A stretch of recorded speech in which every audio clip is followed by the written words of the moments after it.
Ain't no half stepping with Marcus J. Looks like I got the stamp of approval from Big Rude this week on the Southern Fried Hip Hop. Yeah, yeah, keep that going, brother. Yeah, we'll keep it going. All right, ain't no half stepping with Marcus J. Get down with us. 804-447-0601. Call us up and rep your squad. 804-447-0601. We're gonna get into our NFL recaps and I'll get the music queued up in a minute. But what we're going to do is we're going to kind of go around the room. We're going to talk about everybody's game and a couple of other games that may or may not have some sort of relevance to our games.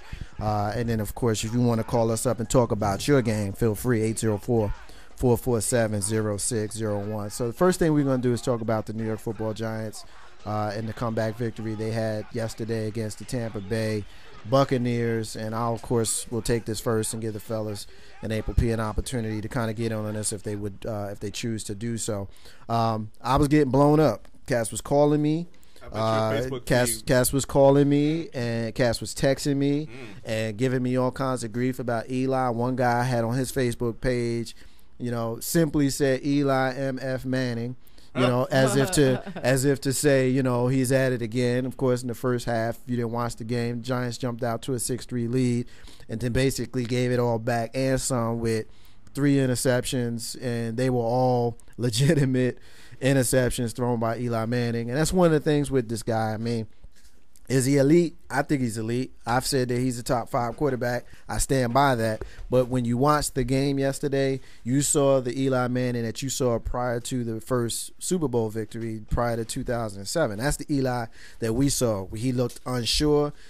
You got a marginal at best secondary that made him look pretty average. Marginal? Marginal. With Rondé? Rondé Barber is pretty much the only guy in the secondary. Rondé Barber's old. Yeah, he's not Okay, old. but Well, he's old, but if you watched him, he's not playing. He can't play corner anymore. Yeah, he's playing safety. He's playing safety, but there were a few times where he's literally crisscrossing the field and is off of sheer will and speed. But I'm gonna come back to you in a minute. I'll give you an opportunity to jump on this and just kind of finish this last point. 3 interceptions, all turned into points, pick 6 included.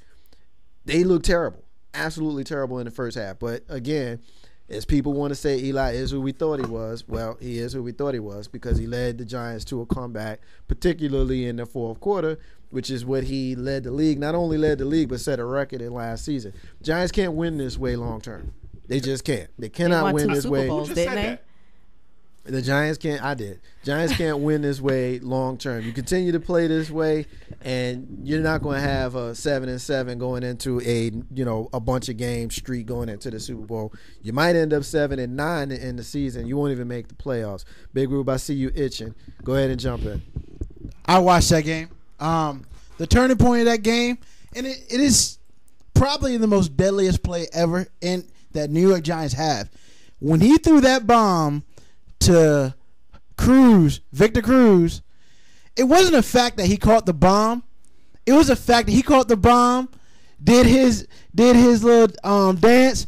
The crowd went insane, and that was over for Tampa Bay at that point. Even though Tampa Bay, his little Macarena. I'm just messing with yeah. I mean, even though they came back and scored a touchdown, they were still done because then they turned around and scored a touchdown. Who scored that touchdown, Marcus? You had 3. After Cruz. The next one, I believe, was Martellus Bennett. Yes. The ex-Cowboy. I knew that was coming up. But he couldn't catch like that in Dallas. And he took it. He took it from that dude. He literally went over him. He jumped up and caught the ball over his head. Yeah, it was insane. He had a couple of passes that he couldn't. And then you had also an offensive tackle. I can't remember the guy's name. I think it was Will Beatty, who had an open touchdown that the ball went off his hands when you had Ahmad Bradshaw wide open in the corner. Yeah. Now, the elephant in the room is the fact that the Giants have just been devastated by injuries prior to coming into this game. And then, of course, coming into this game. You lose Dominic Hickson early. You lose David Deal early. You lose Ahmad Bradshaw early. You look like you were gonna lose Hakeem Nicks, but he hung in there and he stuck it out. A couple of times he got hurt. Yeah, and he hung in there and stuck it out. One thing that I did want to kind of allude to is the fact that Eli Manning threw for 510 yards. Stupid. Made somebody real happy, and I want to give a shout out to my man JR down in the ATL. If you listening, JR is Naree's brother, by the way. And JR was upset. I'm not going to call him out other than saying JR, but if he listening, you know who he is. JR basically was like, at first, he was like, man, I should have started. I'm glad I started Joe Flacco instead of Eli Manning. And this is what he was saying during the up until halftime, and then of course changed it up later on. So JR, I just called you out. Call us up and rep your squad. I know you root for the green team. And I have Steppin with Marcus, Jay, Carlton Banks. You want to get on this game? Well, you know why he said that, and depending on what fantasy scoring he has, he might have lost points for those interceptions that he gave up. So early on, but I'm sure he got it all back. He might have got some of it back, but the fact of the matter is when you throw an interception in fantasy. But I saw your post about it, how you going to root for somebody and blah, blah, blah, blah, blah, blah. So you got to understand, fantasy football is all about making money. It brings you more into the game. But your boy, like you said, he can't win if he's throwing 500 yards. That's not fair. I mean, not fair. Wow. But that's not fair. That's not fair. Hey, you didn't run the ball. So that showed you. Well, on a side note, they did. I'm sorry, bro. Go ahead. On a side note, hey Banks, I don't want to call Mike out, but Mike in our fantasy league paid for Manning throwing 510 yards, and he took another L. I think that's 4 in a row. That's all I want to say on that. Are you talking about not being able to run the football? I mean, the Giants have had this problem for the last 2 years. They can't run the ball, even before Brandon Jacobs left for San Francisco. And of course with Ahmad Bradshaw and him splitting duties, the rookie of course puts the ball on the ground, so he's in the doghouse. He can't seem to get out of it. And then of course you bring in Andre Brown, who came into the game yesterday, who he had a respectable 71 yards, which and he did the smartest thing projected. That projects out to almost 100 if you consider the fact that he only played 3 quarters. Yeah. So I mean, I guess the running game woke up a little bit because of that guy. He had the touchdown, which is, I don't know if I would say doesn't count. I mean, they really wanted him to kneel at the end. And of course, he did. Well, he kneeled one time, and then the second time he ran it in. Last thing I want to get in on this Giants game, and I will move on, is the final play when the Giants kneel down, and apparently the Tampa Bay Buccaneers continued to play aggressively and rushed Eli at the line. Real quick, Big Rube, your thoughts on that? Carlton, your thoughts on that after that? I mean, the sports peers say that was legal. I think you're a punk. I mean, the game's over. You're a punk. Let it go. All I got to say is this. Play until the whistle blows. That's I know stupid. why they did it. That's why they did it. Hold on. They played it. Yeah, they did it because of that. But they're not punks for playing to the whistle blows. They wanted the ball back. They didn't want them to lose. They lost basically because Eli threw up 500 yards on them. That's disrespectful in itself. Right? No, they lost because their defense gave up 25 points in the fourth quarter. Right. Let's just be real about it. Their defense said, yeah, we're going to suck now because we got the game in the bag. And furthermore, really, what are you going to gain? You got no timeouts. You got nothing. It was stupid. I got mixed feelings on this one because on the one hand, I'm like, you play the game until there's no more time on the clock. Marcus. Thank you. There's no more time on the clock. But I also feel like if you see us lining up in a giving up type of formation, which is what it's kind of an unwritten rule that you don't go aggressively. Now I asked Mrs. J this question because I wanted her opinion as someone who doesn't have a dog in this race. She doesn't care for football. She tolerates football, and I asked her in a fair way, and her opinion was you play until ain't no more time on the clock. So can you get hurt? The offense, can you get hurt? Yeah. But what the offense also could do is they could also drop back and throw 50 yards. A Dan Marino. And pull a Dan Marino. So, you could do that. And that was her position. I understand people who feel that way. That's so whack. If you're losing, are you going to do that? I think it's whack that they did it, but I don't think it's dirty. I don't think it's illegal. And the fact that the commissioner already came out and said there ain't going to be no disciplinary action, I think that's the right call. Washington Redskins, Big Rule, tell us about the Skins yesterday. Wow. I mean, once again, RG3 did everything he could to get us the victory. He's about to get fined. For what? Oh, I'll tell you. I mean, you talking about that uniform thing. Who cares about that? But when it's all said and done, RG3 did work. RG3 had a victory. Once again, the defense let us down. We're up 21-10. The defense decided, we'll just go ahead and give them 6 points before halftime and then just not play for real in the second.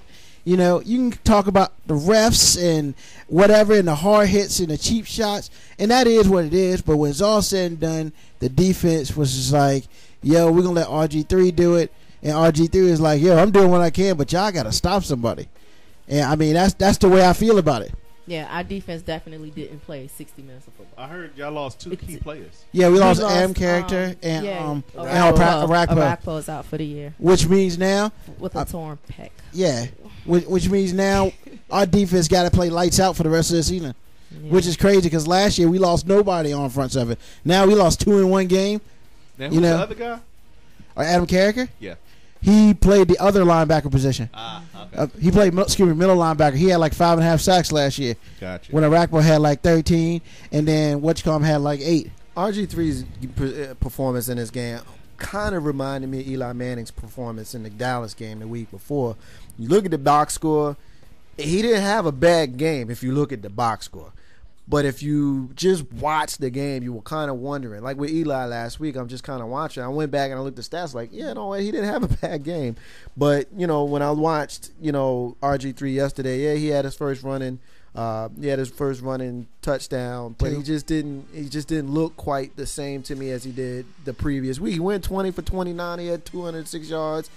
You can't say that was a bad game. 80 yards rushing. He had a ton of yards rush. You can't say it was a bad game.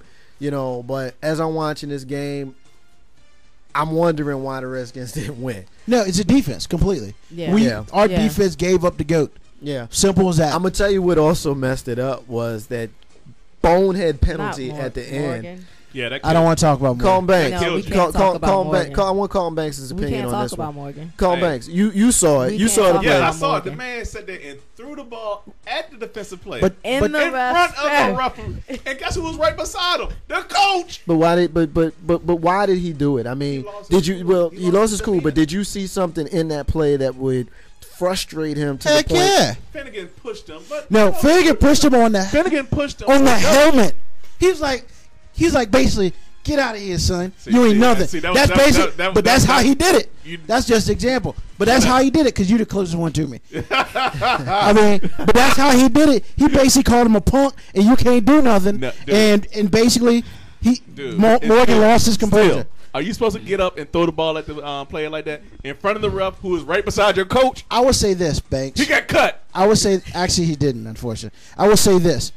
If you watch the whole game, that game was so physical, and the refs had no control.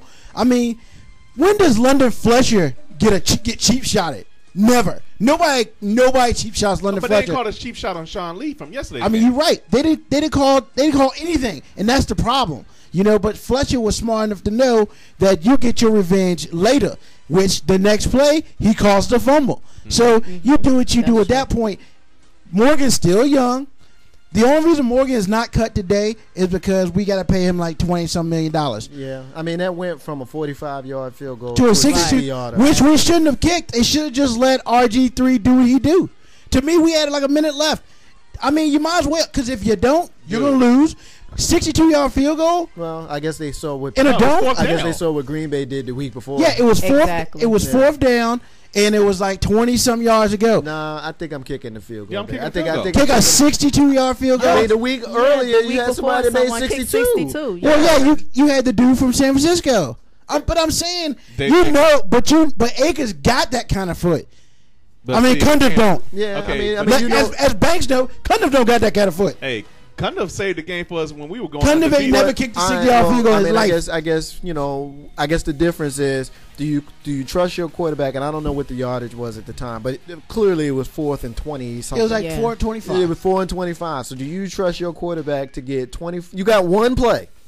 You want to trust your quarterback to get a touchdown on 4th and 25, or you going to trust your kicker to try a 60-yarder? I think I'm trying a 60-yarder. I think I'm trying a 60-yarder. Now, the whole thing with the 60-yarder was it was so far offline that even if it was a 45-yarder, it probably wouldn't have made it anyway. So, I mean, and that's what I'm saying. But see, my point is, the correct football play at that time is to kick the field goal. You're going to sometimes swoosh one to the left or to the right.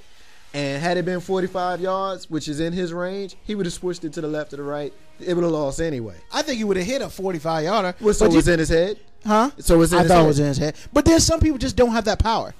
And he didn't even make it there. He didn't even make it to the end zone. No. So he didn't have the power. Nothing against him. He just didn't have the power. Dallas Cowboys, Colin Banks. Tell us what you saw. Tell us what you saw in the game. Man, my boys ran up on a buzzsaw, plain and simple. They couldn't stop the run. They made my man from hometown Richmond look great out there. Name? Who's this guy? I can't think of the boy's name. Wilson. Okay. Wilson, a quarterback. Russell Wilson. Thank you, Ruben.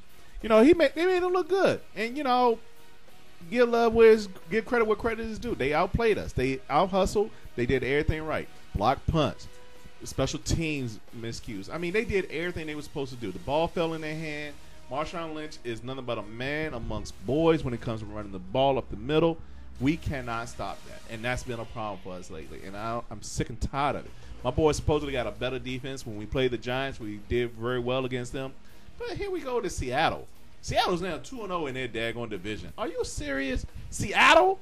Come on. When's the last time they had a winning record before, when Matt Hasselbeck wasn't there? That's what really pisses me off about them. Had a better team. They kept calling this a trap game for us. A trap game? This is week 2. How are you going to call it a trap game? Okay, looks like it was a trap because, damn it, they won. It makes me sick, man. I'm glad I ain't had to see the game. Big rope. I mean, I saw part of it. I saw the beginning, and y'all got hit early. Y'all were down 10-0. You know, y'all had the same issues we have with punt blocks and all this stupid stuff. But, you know, I mean, I don't know. What was wrong with them? The altitude. Playing in Seattle sucks for everybody who plays in Seattle. So I'm not really like, I can't even like joke on y'all for real because Seattle's a tough place to play. Yeah, you got that 12th man. And they got serious 12 man. Marshawn Lynch ran for 122 yards, but as far as the offense, I mean, Ogletree, I don't know what he did. Miles Austin was the leader with 5 and 63, and he got the only touchdown that Tony Romo threw for the day. And Tony's numbers didn't look too bad. He finished at 251, but was it the secondary that kept the air from being something that it was a bunch of miscues. The guys weren't running the same routes, and Romo wasn't getting the ball to him. Inaccuracies on both parts. So a loss is a bad loss. All I got to say is we're still second in the division in the NFC East right now, and I'm gonna hold on to that as long as I can. That's really all you can hold on to because right you know I made a point because anybody that knows me knows that I love my team, but I ain't a homer. I'm gonna come in here and I'm gonna keep it real. I didn't get into the whole we all tied, but at the end of the day, it don't matter because we all in second place because of Philadelphia Eagles. Who knows how the Eagles technically held? They 2-0. Everybody else is 1. No, we're not all tied. Oh, see, I'm not doing that. We got you last week. No, because I mean, it was fun to argue, but at the end of the day, I mean, you know, we got a long season ahead. When it's game 15, I'm cool with that. Game 2, game 1 and game 15, we can be like we could play that game. But right now, everybody's 1-1 except for the Eagles. I don't know how they won. Ruben, I don't know how. I saw that game too. I'm sitting there watching it, and I'm screaming at the TV because I'm looking at Michael Vick, and I don't know how he ended up with 370 yards yesterday. Stat of the game. Last year, Eagles had 0 come back to win games. Now they got 2 already. Yeah, I mean, it was basically him running it in right at the end, and they win by 1 point. And the thing is, you know, you can't sit around and wait for the rest of the league to do your dirty work for you. Yeah. You know, so, you know, the Eagles haven't played the Cowboys, the Skins, or the Giants yet. We can't sit around and expect other people to beat them. But when we are watching them, I think the three of us agree. I can't speak for y'all, but I think we agree. Ain't nobody scared of the Eagles. I'm not. Really. Ain't nobody scared of the Eagles. I mean, by the record now, I'm kind of questionable in the fourth quarter if you let them just hang out, and that's what Baltimore did. Yeah, but they scored 7 points, man. 7. But Baltimore let them hang out, man. Yeah, but I mean, you know, Baltimore, you know, and Vic was getting killed. You thought RG3 was getting hit, man? Vic should be walking right now. No, he shouldn't be. He should be in a body cast. I mean, yeah, but Vic be taking it, and if Vic can take it, RG3 can take it. Yeah, well, Brent Selleck was definitely his main go-to guy yesterday with 157 yards. Yeah, didn't he play somewhere else? Or has he always been an Eagle? He's always been an Eagle? Okay. He's a beast, though. I can't be mad at him. Yeah. Now, him and LaShawn McCoy, man. But LaShawn McCoy ain't put that much work in, though. But he's the engine that makes them go.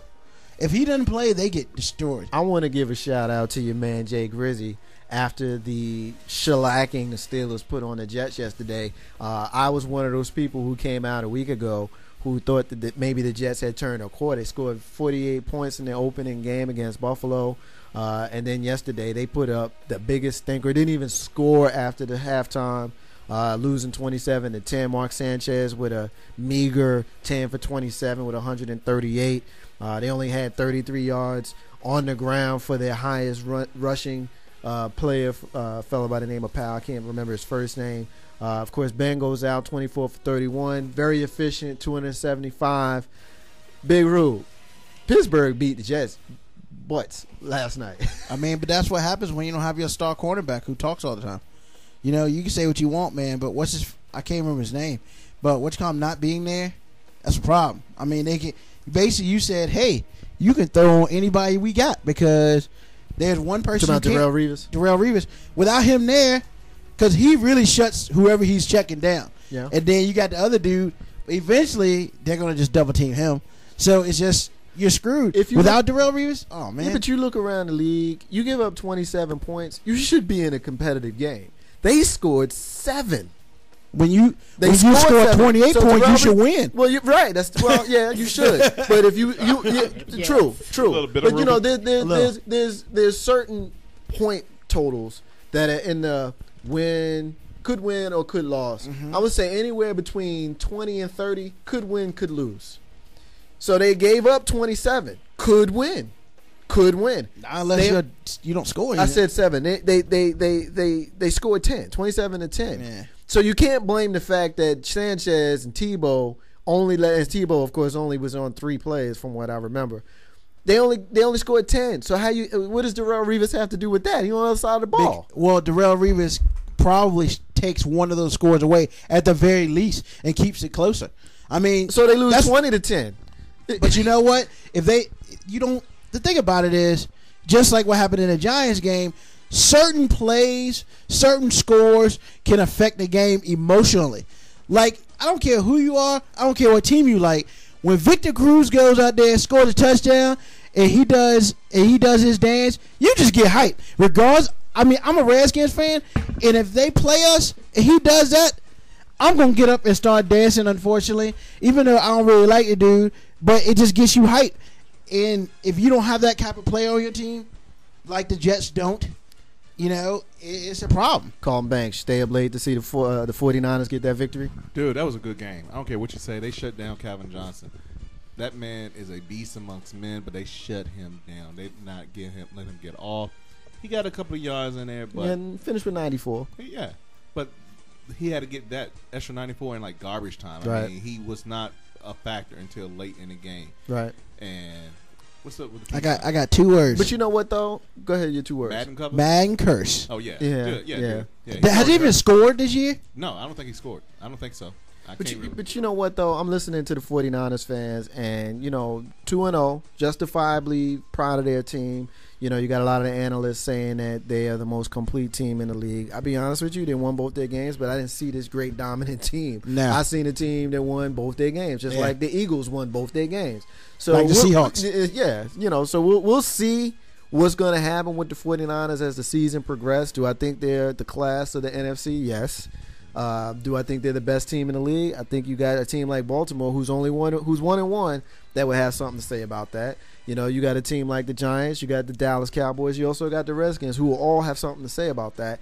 Even though Dallas and Washington lost yesterday, I don't see those losses being the way they're going to play, particularly Dallas, who basically didn't even show up. I don't think that's the Dallas Cowboy team you're going to see all season.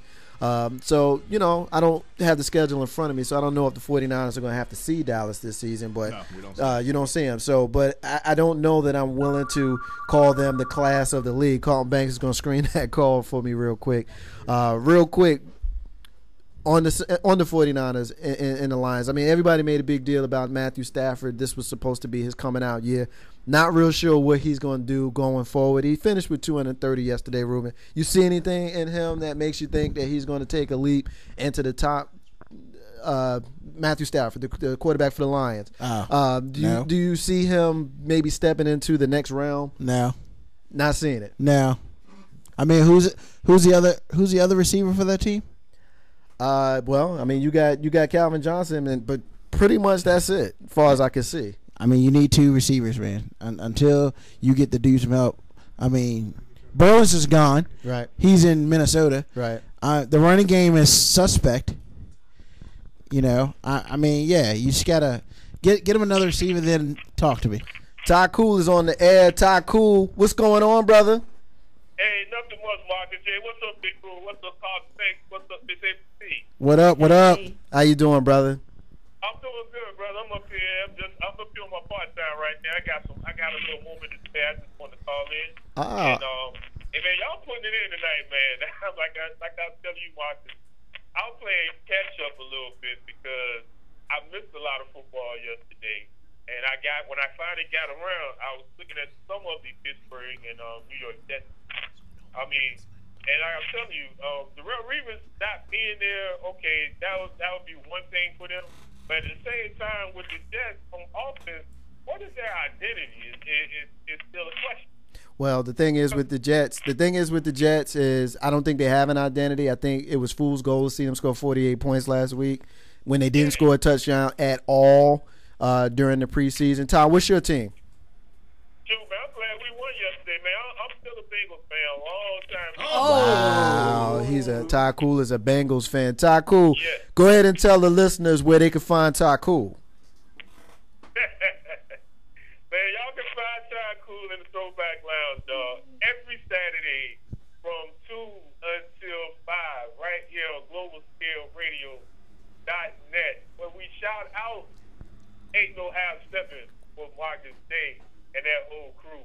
Putting it down right now, man. Hey, Ty Cool, this Big Roo. When y'all lose your skins next week, make sure you call in, sir. I would do that, man. I would do so. Ty Cool, we appreciate you calling, man. We appreciate the love. We know you're listening. We appreciate it. Ty Cool can be found on Saturday afternoons from 2 to 5 right here on these airwaves, globalscaleradio.net. Ty, thanks for the love, brother. All right, baby. One love to y'all, man. You got it. Ain't no hashtag with Marcus J. Gonna take a break. When we come back, Carlton Banks is gonna ask, what do you think about it? Marcus J. Ain't no hashtag. Be back in a minute. You got service opinion for child support. That was that nerd.